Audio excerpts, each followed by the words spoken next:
Le projet Démomètre, il est né à Démocratie ouverte dès 2019-2020, dans un contexte que nous connaissons toutes et tous malheureusement, celui d'une régression des pratiques démocratiques. L'indice de The Economist a même dégradé la démocratie française en défaillante en 2021 et 2022.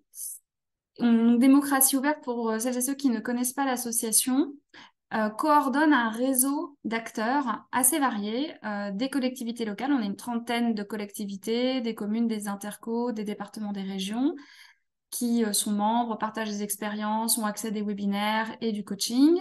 On fédère également un réseau de professionnels qui accompagnent les collectivités locales dans la mise en place de processus participatifs et délibératifs, un réseau de chercheurs et également des citoyens militants qui sont intéressés par les enjeux d'innovation démocratique, de renouveau et de participation citoyenne. Donc ce réseau constatait une multiplication des démarches participatives et dans le même mouvement, une certaine hétérogénéisation des qualités, de la qualité de ces démarches. Et donc, il y a eu une prise de conscience assez partagée dans ces années-là sur le besoin d'évaluer l'impact des démarches participatives, de veiller à ce qu'elles incluent celles et ceux qui sont généralement sous-représentés dans l'espace civique. Donc, ces constats ont mené au lancement du projet Démomètre en 2021. Nous avons abouti à la création d'un indice de vitalité démocratique. Et l'indice est utilisable dans sa conception par toutes et tous. Donc, vous pouvez y accéder sur Internet, sur votre ordinateur, et on a également une version mobile. On a créé une plateforme ouverte qui s'appelle démomètre.org et qui permet l'évaluation. L'indice de vitalité démocratique, il a un périmètre qui est très large. Il prend en compte à la fois les enjeux de représentation, de transparence, de participation citoyenne et de coopération entre acteurs. Ce périmètre, il a été adapté, on verra plus tard, aux enjeux des conseils de développement. L'intérêt d'avoir une vision multidimensionnelle de la démocratie, c'est de pouvoir replacer le pouvoir citoyen au centre des considérations et ne pas simplement se focaliser sur le rôle des élus, les élections, les campagnes. Ce qui vient généralement à l'esprit des personnes interrogées quand on parle de démocratie. On a créé donc cette plateforme en ligne Démomètre qui ne remplace pas les évaluations en présentiel, mais qui les facilite, puisque l'évaluation en ligne permet d'agréger les données de manière automatique et anonymisée. Donc, on crée des graphiques interactifs pour visualiser les résultats qui permettent de comparer les perceptions des uns des autres, des différents membres du CODEV, on le verra, des élus, des habitants, des agents. Et sur cette plateforme en ligne, on a également chargé un certain nombre de ressources pédagogiques qui expliquent les enjeux qui sont considérés, reviennent sur les indicateurs, donnent des informations sur le cadre légal qui s'applique et plus d'informations pour aller plus loin. La démarche, elle est en 3 temps. Il ne s'agit pas simplement d'évaluer, mais bien de réfléchir ensemble sur les enseignements de cette évaluation, d'essayer d'avoir un diagnostic partagé entre toutes les parties prenantes et, pour in fine, identifier des priorités afin d'améliorer les pratiques démocratiques. Le démomètre, donc, tel qu'on l'a conçu, est au final un couteau suisse pour la démocratie locale, parce que c'est un outil d'évaluation. Il peut être également utilisé pour faire de la formation civique, avec tout l'aspect pédagogique que j'avais mentionné, formation pour les habitants et les habitantes, mais également outil d'acculturation à l'ouverture démocratique et à la participation citoyenne qui peut être utilisé au sein des collectivités territoriales. C'est un outil de débat parce que ces graphiques permettent de prendre conscience des perceptions, des positions de chacun, chacune, d'objectiver une situation pour faciliter la discussion. Et également un outil de priorisation, puisque dans les résultats, vous avez une synthèse à chaque fois sur chaque pilier du démomètre, des points forts de l'instance, du territoire et les points d'amélioration. Cet outil, on est loin de l'avoir construit tout seul. Il y a eu à peu près 300 cerveaux qui se sont mobilisés pour produire le démomètre. On a commencé le projet par une consultation assez large de l'écosystème participatif en France. Donc, on a interviewé des chercheurs, des praticiens, des élus, des agents, des membres d'instances de participation participative pour comprendre, quelle était leur expérience d'évaluation, les enjeux qu'ils identifiaient et leurs besoins en la matière. Ça nous a permis d'affiner les objectifs du démomètre, de laisser de côté l'idée d'un label qui avait émergé à Démocratie Ouverte et de se focaliser sur plutôt la production d'un référentiel qui serait un commun, utilisable gratuitement de manière bénévole et éducative, et accessible à toutes et tous. Ensuite, Anne-Charlotte a mené un gros travail de cartographie des méthodes et des outils d'évaluation existants. Donc, elle a passé en revue aujourd'hui près de 80 outils. Il y en a 70 qui ont été analysés. Et donc, de ces démarches évaluatives, on a tiré une typologie des critères d'évaluation qui sont utilisés à ce jour. Donc ça a été notre base de travail. Ces démarches évaluatives, elles avaient été essentiellement conçues par des experts pour des experts. Donc, on avait une étape supplémentaire pour rendre l'évaluation de la démocratie réellement participative et accessible. Donc, on a travaillé en co-design avec des territoires pilotes.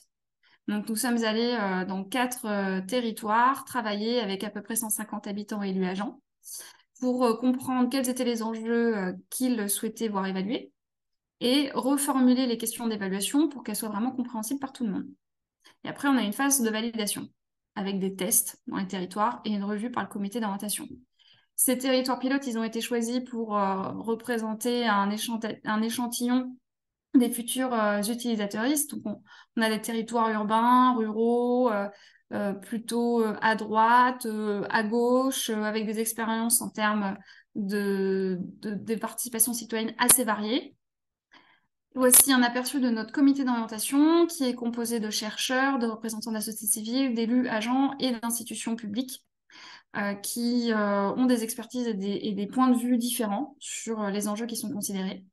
Et ce comité d'orientation, il a joué un rôle central pour accompagner la démarche, affiner avec nous la méthodologie et revoir les différentes versions du démomètre.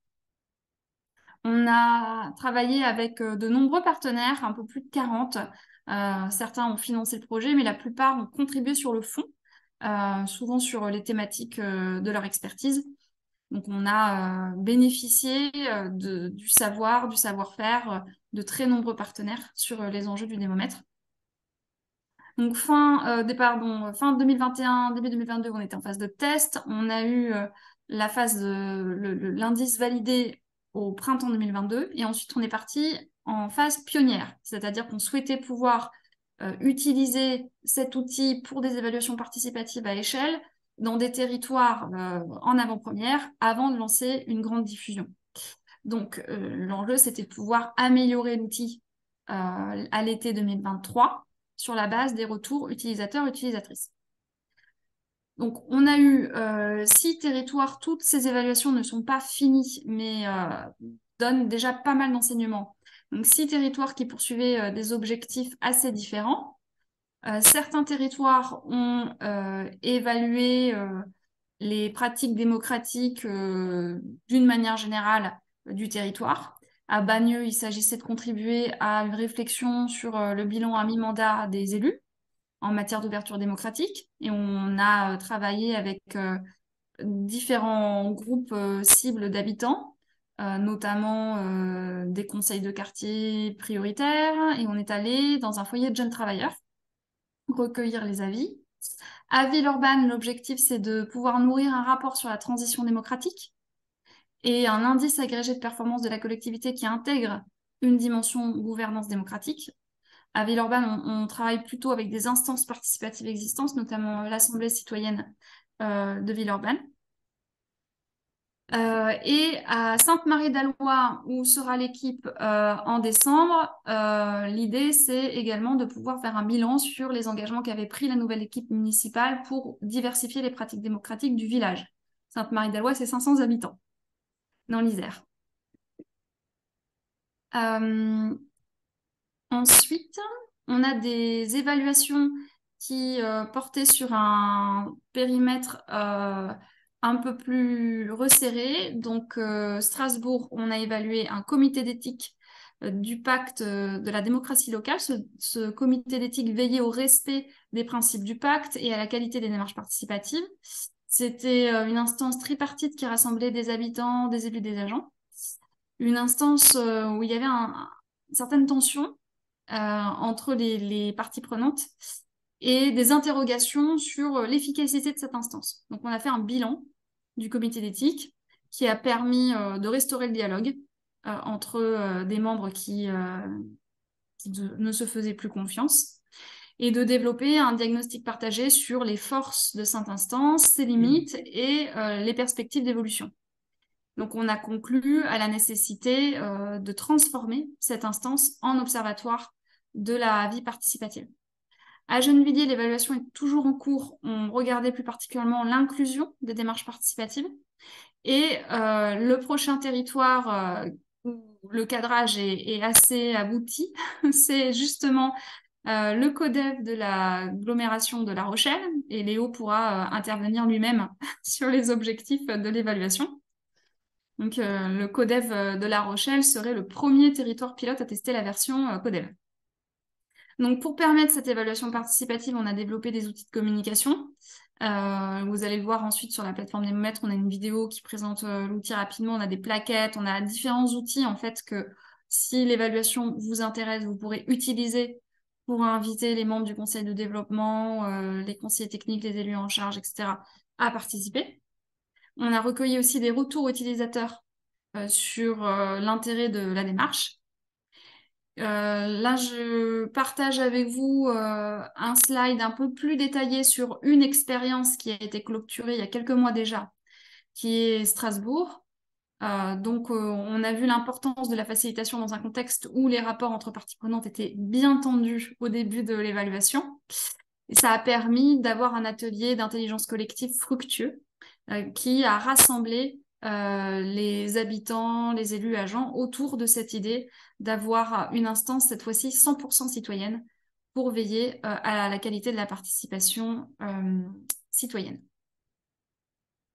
Donc aujourd'hui, on est dans une phase de dissémination de cet outil, avec différents leviers, stratégie partenariale et de communication. On a des formations également pour permettre à d'autres organisations que Démocratie Ouverte de pouvoir accompagner des évaluations, parce que comme je vous le disais, l'objectif, c'était bien de créer un commun qui puisse être appropriable par le plus grand nombre. Ensuite, Démocratie Ouverte va continuer d'accompagner des évaluations peut-être sur des sujets plus sensibles ou à fort enjeu politique pour pouvoir s'inscrire en complémentarité avec les organisations qui ont été formées. Et on va bien sûr analyser, documenter les résultats des évaluations afin de comprendre les évolutions de l'innovation démocratique dans les territoires, les défis qui se posent et produire un rapport annuel. Voici un aperçu des formations que vous pouvez suivre si ça vous intéresse, parce que vous pouvez à terme organiser de manière autonome ces évaluations CODEV. On va animer une communauté d'apprentissage autour du démomètre pour partager les enseignements des évaluations, comprendre quelles sont les grandes tendances et bien sûr créer des partenariats autour de défis communs. Donc, ce démomètre qui était initialement produit pour les communes a aujourd'hui plusieurs versions à la demande de partenaires. On a été approché par les régions Centre-Val de Loire et Occitanie dès l'année dernière pour pouvoir produire une version région. Donc, ça a été chose faite au printemps. Et là, on vient de tester la version région avec des panels assez divers. Des habitants, des élus, mais aussi des membres du Césaire, des instances régionales, des associations. Et sur la base de leurs retours et multiples suggestions, on va faire une version 2 qui pourra être utilisée en 2024. Alors cette carte peut sembler étonnante compte tenu du fait que j'ai surtout parlé de l'Hexagone, mais il se trouve que dès 2021, on a été approché par des organisations d'autres pays qui nous disaient avoir les mêmes problématiques chez eux et vouloir avoir une version dans leur contexte du démomètre.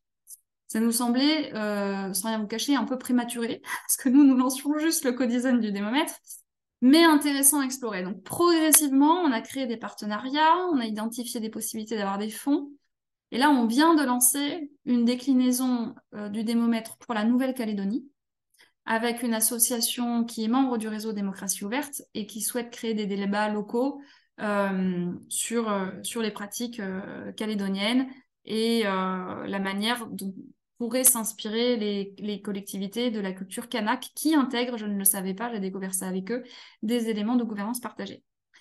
On a également des financements pour lancer une déclinaison au Sénégal, puisque ce pays lance un programme de collectivité territoriale ouverte et est très intéressé par le démomètre.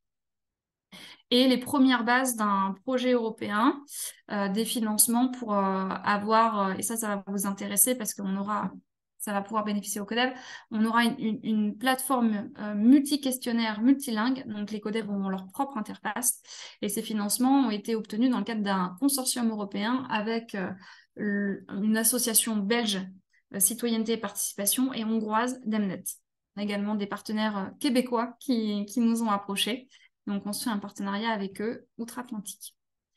Donc là, je viens au sujet qui nous intéresse plus particulièrement aujourd'hui, c'est-à-dire l'auto-évaluation par les conseils de développement, sachant que les conseils de développement peuvent également utiliser le démomètre dans sa version commune territoire. Donc là, si vous avez envie d'évaluer la vitalité démocratique de votre territoire, c'est tout à fait possible avec la version existante. Vous pouvez également resserrer sur les démarches participatives, puisqu'on a un pilier participation citoyenne. Et ce qu'on a ajouté avec Pauline Alexandra cette année, c'est la version auto-évaluation sur la base du chantier qui avait été lancé par la CNCD. Donc, cette version CODEV, elle a été finalisée au printemps et on commence à planifier le premier test pilote avec l'agglomération de La Rochelle plutôt pour mars 2024. Et ce qu'on souhaitait explorer avec vous aujourd'hui, c'est s'il y a d'autres conseils de développement qui seraient intéressés de rejoindre cette phase pionnière. Nous, ça nous intéresse d'avoir au moins 2-3 expériences pour avoir une diversité de retours, créer des échanges entre les différents codev, améliorer l'outil avant une plus grande diffusion.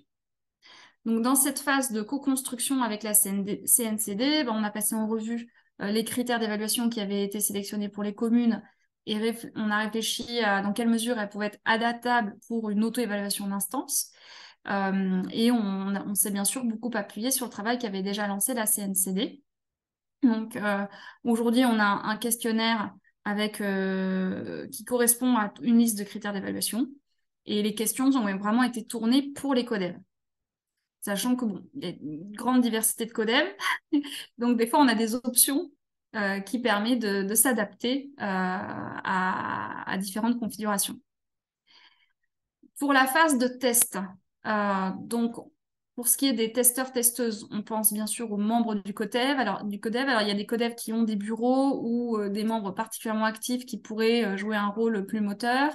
Les techniciens CODEV, les élus en charge, peut-être des membres d'autres instances participatives qui seraient en lien avec le CODEV, des habitants tirés au sort. Ça a été le cas à Strasbourg, par exemple. On a évalué le comité d'éthique avec un panel d'habitants.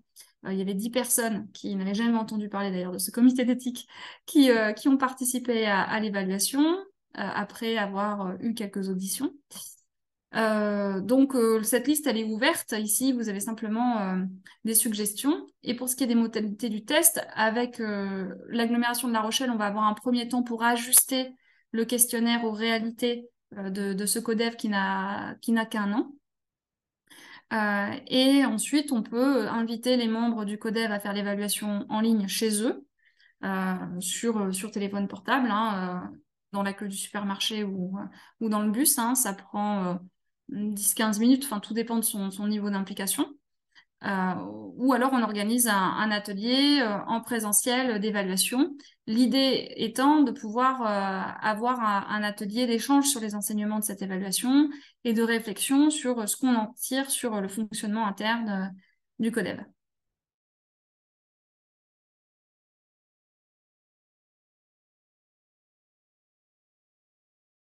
Léo Nicolet, je suis le coordinateur technique du conseil de développement de l'agglomération de La Rochelle. Donc, je suis là en réponse à une invitation de la CNCD et de Démocratie Ouverte, du coup, pour présenter le démomètre et ce que nous, on imagine et ce qu'on va en faire. Donc, vous avez un peu compris dans la présentation, on est dans les territoires dits un peu pionniers, je crois, au pilote, pour reprendre un peu vos termes. On n'a concrètement pas encore lancé l'évaluation, donc j'aurai pas de résultats concrets à vous transmettre. Par contre, on a bien préparé la phase en amont et on va lancer la phase d'évaluation en début d'année prochaine et je vous expliquerai pourquoi et comment on en arrive là et comment on va construire tout ça. Peut-être avant de commencer, en deux mots de contexte, pourquoi cet outil, nous, il nous intéresse. On a un contexte un peu particulier puisque le Codef de La Rochelle est un vieux Codef dans le sens où il est instauré depuis les années 2000. Par contre, sa nouvelle version, qui aujourd'hui est 100% citoyenne, est nouvelle, dans le sens où le Codef a été réinstallé il y a à peu près un peu plus d'un an maintenant, en septembre 2022, dans une composition 100% citoyenne, donc avec des nouveaux moyens, des nouvelles personnes, et donc l'envie de suivre aussi ce format-là et de voir comment on travaille différemment quand on a une assemblée qui est 100% citoyenne. On a une délégation politique qui a été constituée aussi avec une vice-présidente, démocratie participative, conseil de développement qui suit ce codef. Donc il y a quand même cette envie de structurer les choses et de pouvoir les suivre. On a des pratiques un peu d'évaluation interne aussi. Nous, déjà de base, on a un peu cette sensibilité-là. On réalise tout le temps des évaluations un peu à chaud. En sortie de chaque séance plénière, on travaille un peu sur ce format-là. On a des séances où l'ensemble des membres viennent, participent et on fait, nous, l'équipe d'animation, on fait toujours une petite évaluation à la sortie pour voir un peu et ajuster. Mais c'est vraiment des évaluations à chaud et il nous manquait cette vision un peu plus prospective, retour après plusieurs mois de travail. Enfin, et ça, on sentait qu'on était en manque là-dessus et qu'on avait besoin d'un outil. Donc, on a identifié le démomètre il y a un peu plus d'un an maintenant. Et ce qui nous a intéressé dans l'outil, c'est le fait de pouvoir avoir un outil dans le temps qu'on puisse réutiliser, qui a un cadrage scientifique construit et pour autant qui a une certaine capacité d'adaptation. Ça, je vous le présenterai un petit peu. Enfin, là, initialement, le démomètre était pensé pour d'autres pratiques et évaluer l'indice démocratique, mais là, on le voit, on est vraiment arrivé à un outil qui peut nous intéresser, nous, en tant que conseil de développement et en tant qu'instance spécifique. Et on a vraiment un outil qu'on peut presque faire sur mesure, j'ai envie de dire, et ça, c'est assez intéressant. Donc, on a travaillé avec avec Mathilde, du coup, sur la préparation de cet outil. On a échangé avec la SNCD aussi, du coup, qui avait préparé un petit peu la batterie de questions qui vous ont été présentées. Parce que, du coup, concrètement, ça nous permet d'avoir toute une série de questions qui sont un peu consolidées, validées, mais en même temps qu'on va pouvoir ajuster avec nos spécificités. On a mis un petit peu de temps aussi et on a décidé du coup de le lancer en mars 2024 parce que pour nous, concrètement, ça correspondra en fait à un peu plus d'un an et demi et la moitié du premier mandat des membres et surtout la remise de la première contribution des membres du conseil de développement. Donc je réponds à la question en direct. Aujourd'hui, l'instance du conseil de développement de La Rochelle, il y a 82 membres et on a une soixantaine de personnes actives qui viennent régulièrement quand on fait des séances. On est entre 40 et 60 personnes qui participent à chaque assemblée plénière. Donc, on a décidé de lancer cette évaluation donc, l'année prochaine. Donc, on a constitué un petit budget pour pouvoir adapter un peu l'outil et puis le lancer au démarrage, puisqu'on avait besoin d'être un peu accompagné pour la phase de lancement. Et donc, en mars, ça nous aura permis d'avoir une première contribution qui est remise et d'avoir eu le retour sur cette contribution, il s'agissait aussi d'évaluer, parce que dans l'outil, on a vu qu'il fallait aussi évaluer comment les travaux du CODEV étaient reçus par les élus, par le territoire. Donc, ça nous semblait un peu prématuré de le faire avant, parce que voilà, vous avez compris, c'est un renouveau, donc il y avait un peu de temps d'installation. Donc, on prévoit de lancer ça en mars. Donc là, concrètement, techniquement, moi, en tant que technicien, on est en train on a eu ces premiers échanges de cadrage avec CNCD et avec Mathilde, et donc demain avec Nessie, si j'ai bien compris, et Anne-Charlotte. Donc, on est en train de stabiliser un petit peu cette première version du questionnaire. Nous, on en a fait part aussi au sein du Conseil de développement de La Rochelle. Il y a un collège. Les membres ont décidé de se structurer à travers un collège qui est en fait l'équivalent un petit peu d'un bureau associatif. On va dire, si je peux faire un parallèle, c'est des gens qui ont été volontaires puis tirés au sort sur la base des mêmes critères que l'ensemble du CODEV. C'était le choix de sélection qu'ont décidé les membres du CODEV. Et donc, c'est des gens qui consacrent un petit peu plus de temps et qu'on va associer à la construction un petit peu de cette évaluation, parce qu'ils ont envie eux aussi d'évaluer comment l'ensemble du CODEV les reçoit. Ils ont un peu plus de temps à consacrer hein, aussi concrètement. Ils se réunissent une fois par mois en plus. Donc, en plus des séances toutes les 6 semaines, ils se réunissent une fois par mois. Donc, ça demande un petit peu de temps à préparer. Donc voilà, on est en train de préparer ça avec eux et donc on va lancer ça pour mars. Donc je ne peux pas vous dire encore exactement les résultats puisqu'ils ne sont pas là, mais en tout cas, bon, je participe activement quand même à tout ce que fait la CNCD avec plaisir pour témoigner ou en tout cas apporter un peu plus d'éléments.